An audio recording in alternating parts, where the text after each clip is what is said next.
Hello students, आज हम लोग बात करते हैं स्प्लाइसिंग की। स्प्लाइसिंग क्या होती है? स्प्लाइसिंग इंडेक्स नंबर में स्प्लाइसिंग बहुत इंपॉर्टेंट है। स्प्लाइसिंग का मतलब ये होता है कि एक इंडेक्स नंबर हमको कोई दिया है जिसको हमने 1980 को बेस मानकर इंडेक्स नंबर कैलकुलेट किया हुआ है। वो इंडेक्स नंबर आगे चलता है और फिर उसके बाद में 1984 में उसी का एक नया इंडेक्स और कैलकुलेट हो जाता है जिसमें 1984 को बेस मानकर कैलकुलेट हो। जो पिछला वाला था उसमें 1980 को बेस मानकर इंडेक्स कैलकुलेट किया था। अगला एक और इंडेक्स नंबर शुरू हो गया और जिसमें 1984 को बेस मानकर इंडेक्स नंबर कैलकुलेट किया। जो 1980 को बेस मानकर किया गया था इंडेक्स, वो 1984 के बाद डिसकंटिन्यू हो गया और 1984 में नया बेस लेकर और एक नया इंडेक्स नंबर कैलकुलेट हो गया। दो सीरीज आपको कैलकुलेट हो गई, एक जो 1980 को बेस ईयर मानकर कैलकुलेट हुआ और 1984 के बाद वो डिसकंटिन्यू हो गया, और दूसरा 1984 को बेस ईयर मानकर कैलकुलेट हुआ और जो आगे कंटिन्यू किया।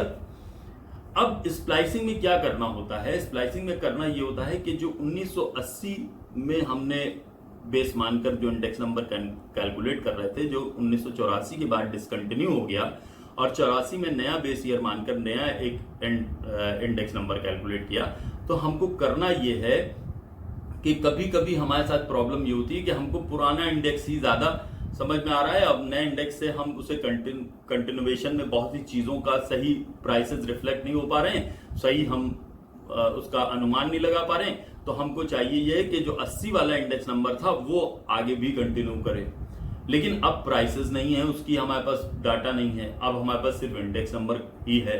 तो अब ऐसे में हमें क्या करना है कि हमको पुराना वाला इंडेक्स को कंटिन्यू करना है। तो इस चीज को स्प्लाइसिंग कहते हैं कि नए वाले इंडेक्स को हम पुराने वाले इंडेक्स से जोड़कर और उसे कंटिन्यू करें। इस चीज को कहते हैं स्प्लाइसिंग। स्प्लाइसिंग को कैलकुलेट करने का फॉर्मूला होता है, स्प्लाइसिंग को कैलकुलेट करने का फॉर्मूला ये होता है index number of the current year, यानी जिस साल का आप कैलकुलेट कर रहे हैं उस साल का जो इंडेक्स नंबर नया दिया हुआ है वो multiplied by old index number of new base year. जो आपने नया बेस ईयर आपका लिया गया था उसका जो पुराना इंडेक्स है वो डिवाइडेड बाय 100। अब ये एक सवाल दिया हुआ है आपको, यहां पर ये जो सीरीज है एक दी हुई है 1990 को बेस ईयर मानकर एक ओल्ड सीरीज दी हुई है, जो ये इंडेक्स नंबर कैलकुलेट है और ये 1984 तक यहां तक कैलकुलेट हुआ। 85 के बाद देखिए ये कैलकुलेट नहीं हुआ है 84 के बाद। फिर उसके बाद में दूसरा एक इंडेक्स नंबर जो 1984 को बेस ईयर मानकर कैलकुलेट किया गया और वो आगे तक कैलकुलेट हुआ है। अब हमको करना क्या है कि हमको यही पुराना वाला जो इंडेक्स नंबर है इसी को आगे कैलकुलेट करना है, इसी को आगे कंटिन्यू करना है। इसी प्रोसेस को हम स्प्लाइसिंग कहते हैं। अब इसके लिए फॉर्मूला क्या है? Index number of current year. अब index number of current year क्या है? जो हमारा ये इंडेक्स नंबर है, ये करंट ईयर का इंडेक्स नंबर है। करंट ईयर का इंडेक्स नंबर है 100 multiplied by old index number of new base year. नया बेस ईयर आपने किसको माना है? 1984 को, और इसका ओल्ड इंडेक्स नंबर कितना है? इसका ओल्ड इंडेक्स नंबर है 300 divided by 100 is equal to कितना आ गया? 300, है ना। ये इसी के कंटिन्यूएशन में 300 आ गया। फिर उसके बाद में करंट ईयर का index number 108 multiplied by old index number of new base year 300 upon 100 is equal to 24 324 आ गया। ये 324 आ गया। ये इसी तरीके से फिर हम लोग आगे करंट ईयर का index number 110 multiplied by old index number of new base year. Old index number of new base year क्या है? 300 divided by 100 is equal to 330 आ गया। फिर उसके बाद में करंट ईयर का index number 115 multiplied by 300 divided by 100 345 आ गया। फिर उसके बाद में 116 multiplied by 300 divided by 100 is equal to 348 आ गया। फिर उसके बाद में 120 multiplied by 300 upon 100 is equal to कितना आ गया? इज इक्वल टू ये आ गया 360। तो इस तरह से अब आप देखिए कि ये जो इंडेक्स नंबर आ रहा था 300 यहां हो गया और फिर उसके बाद ये कंटिन्यू हो गया 300 के बाद 1985 में 324, 86 में 330, 87 में 345, 88 में 348 और 89 में 360। तो इसे कहते हैं स्प्लाइसिंग के, यानी कि जो पुरानी सीरीज है हमारी नई सीरीज की मदद से हमें पुरानी सीरीज को कंटिन्यू करते हुए उसे कंप्लीट करना, इस चीज को कहते हैं। हाँ, अब हम लोग दूसरी बात लेते हैं बेस शिफ्टिंग। बेस शिफ्टिंग क्या होती है? बेस शिफ्टिंग ये होती है कि हमको एक कोई सीरीज दी हुई है, मान लीजिए 2005 को बेस ईयर मानकर एक कोई इंडेक्स नंबर हमको दिया हुआ है, और फिर बाद में कहा जाता है कि साहब अब आप ऐसा कीजिए कि हमको जरूरत है 2010 को बेस मानकर हम देखें कि डाटा क्या है, क्योंकि इंडेक्स नंबर बहुत पुराना हो गया। तो आप 2010 को बेस मानकर और यही पूरी चीज कैलकुलेट कर दीजिए। यानी जो प्राइसेस 2005 को बेस मानकर हमने इंडेक्स कैलकुलेट किया हुआ था, उसी को अब हम 2010 को बेस मानकर उसकी एक नई सीरीज कैलकुलेट करें। इस प्रोसेस को कहते हैं बेस शिफ्टिंग। जैसे कि यहां एक क्वेश्चन है, ये दिया हुआ है, इसमें दिया हुआ है 2005 को बेस ईयर मानकर ये एक सीरीज दी हुई है, और फिर उसके बाद में कहा जा रहा है कि अब आप 2010 को बेस मानकर एक नई सीरीज कैलकुलेट कीजिए, यानी shift the base year from 2005 to 2010, यानी 2005 में जो ये बेस मानकर ये जो सीरीज कैलकुलेट की थी, अब एक नई सीरीज कैलकुलेट कीजिए जिसमें 2010 को बेस मानिए। इस प्रोसेस को कहते हैं बेस शिफ्टिंग। बेस शिफ्टिंग का फॉर्मूला क्या होता है? Index number based on new base year, यानी अब नया बेस का हमें कैलकुलेट करना है, तो करंट ईयर का old index number upon new base years old index number multiplied by 100। अब करंट ईयर का ओल्ड इंडेक्स नंबर, अब करंट ईयर का इंडेक्स नंबर कितना है? ओल्ड वाला करंट ईयर का इंडेक्स नंबर है old 100 upon new base years का ओल्ड इंडेक्स नंबर। जो हमारा न्यू बेस ईयर हमने किसे माना है? इसे 2010 को माना है। 2010 का जो ओल्ड इंडेक्स नंबर है, ये ओल्ड इंडेक्स नंबर है, ये कितना है? 200 multiplied by 100 is equal to कितना आ गया? इज इक्वल टू ये दो यहां कट गए, ये दो यहां कट गए, ये 50। फिर इसी तरीके से अगला करंट ईयर का old index number, current year का ओल्ड इंडेक्स नंबर 150। फिर न्यू बेस ईयर का old index number, new base year 2010 है, इसका old index number 200 multiplied by 100 is equal to कितना आ गया? ये आ गया था 75 आ गया। फिर इसी तरीके से अब करंट ईयर का 160, न्यू बेस ईयर का old index number 200 multiplied by 100 is equal to कितना आ गया? 80। फिर 180 अपॉन 200 मल्टीप्लाइड बाई 100 इतना आ गया? 90। फिर 200 upon 200 multiplied by 100 is equal to कितना आ गया? 100।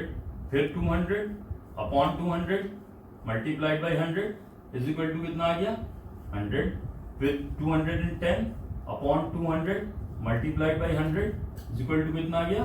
105। तो अब ये क्या आ गया? ये हमने यहां बेस शिफ्ट कर दिया 2005 से, और हमने बेस शिफ्ट करके कितना कर दिया? 2010। तो इस सारे प्रोसेस को हम क्या कहते हैं? Base shifting. हाँ, अब हम लोग बात करते हैं डिफ्लेटिंग ऑफ इंडेक्स नंबर।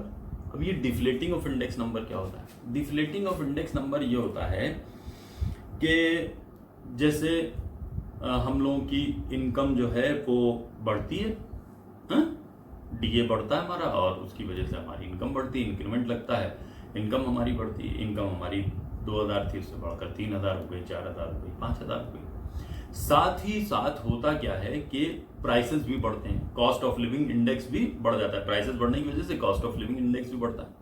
तो अब एक तरफ हमारी इनकम भी बढ़ रही है और दूसरी तरफ चीजों के प्राइसेस भी बढ़ रहे हैं, यानी उनका भी कॉस्ट ऑफ लिविंग इंडेक्स भी बढ़ रहा है। हमको जो डीए दिया जाता है वो इस बात पर, डीए समझते हैं ना, डियरनेस अलाउंस, जो आपने टैक्स में पढ़ा होगा। डियरनेस अलाउंस हमको कब दिया जाता है? कि जब हमें हमारी इनकम को प्राइसेस बढ़ने की वजह से जो हमारी इनकम कम हो जाती है, इन मनी टर्म्स नहीं, इन रियल टर्म्स, तो उस इनकम को पूरा करने के लिए हमको डीए दिया जाता है, ताकि महंगाई बढ़ने की वजह से जो हमको परेशानी हो रही है उस परेशानी को दूर हो जाए, यानी हम इन मनी टर्म्स भी हमारी इनकम बढ़ जाए, ताकि हमारी जो इनकम बढ़ रही है और जो प्राइसेस बढ़ रहे हैं वो दोनों बराबर हो जाए। अब यहां पर हमने एक वर्ड यूज किया अभी कि मनी, इन मनी टर्म्स हमारी इनकम और इन रियल टर्म्स हमारी इनकम। कभी कभी क्या होता है कि हमारी इनकम बढ़ती तो है, मनी टर्म्स में हमारी इनकम बढ़ जाती है, लेकिन इन रियल टर्म्स हमारी इनकम कम हो जाती है। अब यहां पर क्या बात हुई, मसलन फॉर एग्जाम्पल हम आप इसको एक कमोडिटी के बारे में इसका एग्जाम्पल दे देते हैं। मान लीजिए कि आटा जो है, जो आटा होता है वीट का आटा, होल वीट जो आटा है, ये आटा साहब 25 रुपए किलो बिक रहा है, ठीक। और एक मजदूर को जो मजदूरी मिल रही है वो मिल रही है 250 रुपए पर डे, यानी उसकी रियल इनकम जो है और मनी इनकम जो है वो इस तरह से हुई कि मनी इनकम हुई 250 रुपए और रियल इनकम हुई 250 रुपए कह लें या कह लें 10 किलो आटे के बराबर, क्योंकि 25 रुपए किलो आटा है तो अब 10 किलो आटे के बराबर, यानी कि उसकी रियल इनकम और मनी इनकम क्या हुई, मनी इनकम 250 रुपए, रियल इनकम हो गई 10 किलो आटे के बराबर की उसकी इनकम।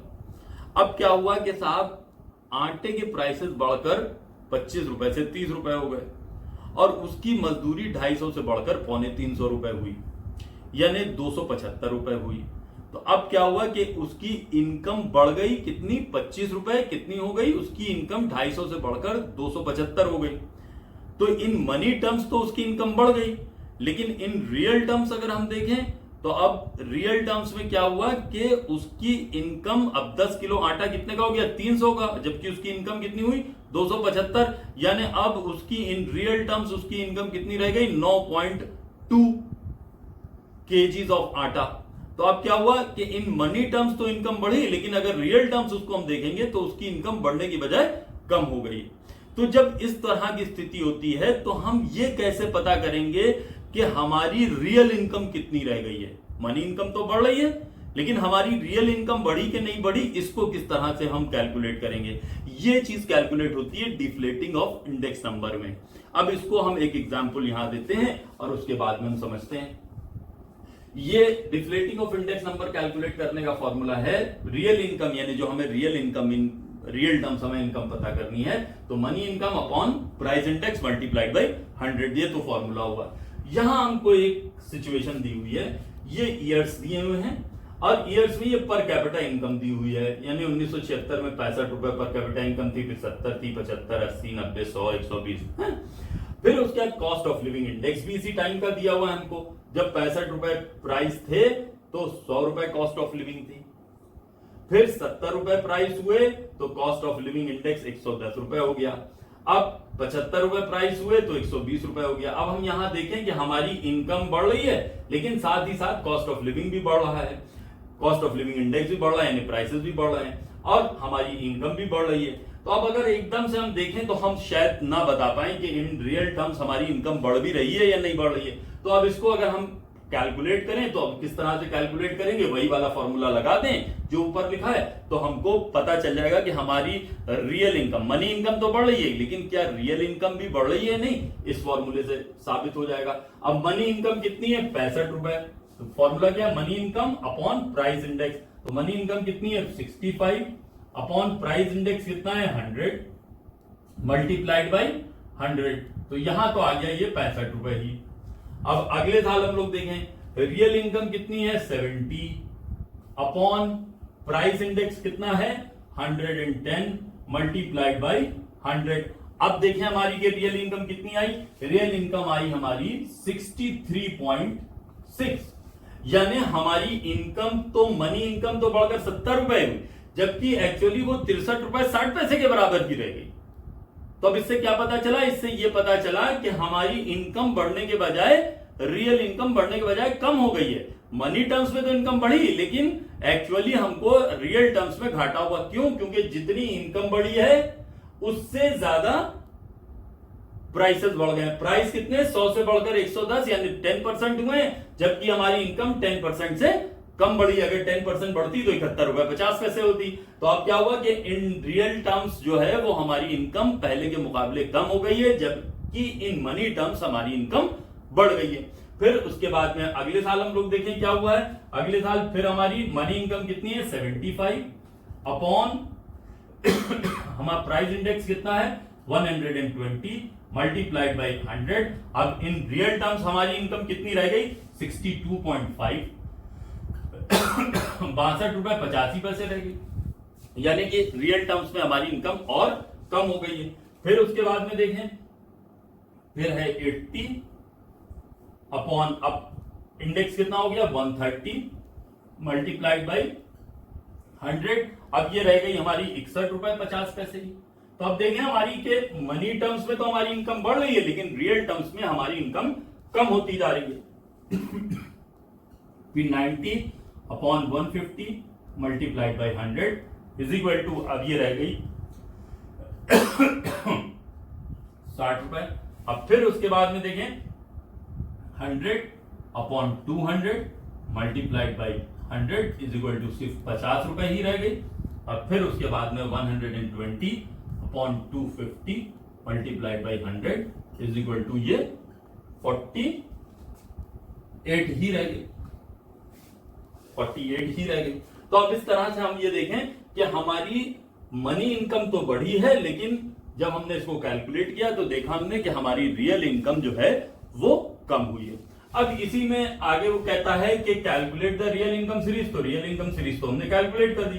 फिर उसके बाद वो कहता है कि also prepare the index number for real income of workers, यानी इनका एक इंडेक्स नंबर भी कैलकुलेट कीजिए। तो इंडेक्स नंबर कैलकुलेट करने का फॉर्मूला आपको पता है, सिंपल फॉर्मूला है इंडेक्स नंबर कैलकुलेट करने का। इंडेक्स नंबर होता है P1 upon P0 multiplied by 100। तो अब यहां हम लोग 1976 को ही बेस ईयर मानकर कैलकुलेट करा देते हैं। तो अब यहां बेस ईयर दोनों 65 हैं, यानी 65 upon 65 multiplied by 100 is equal to ये तो आ गया 100 पहले साल का। फिर उसके बाद में करंट ईयर का कितना है 63.5 अपॉन बेस ईयर का 65 multiplied by 100 is equal to ये कितना आ गया, ये आ गया 97.8, ये आ गया था 97.8। फिर अगला हो गया था 62.5 upon 65 multiplied by 100 is equal to ये आ गया हमारा इंडेक्स नंबर 96.2। फिर 61.5 upon 65 multiplied by 100 is equal to ये आ गया हमारा 94.6।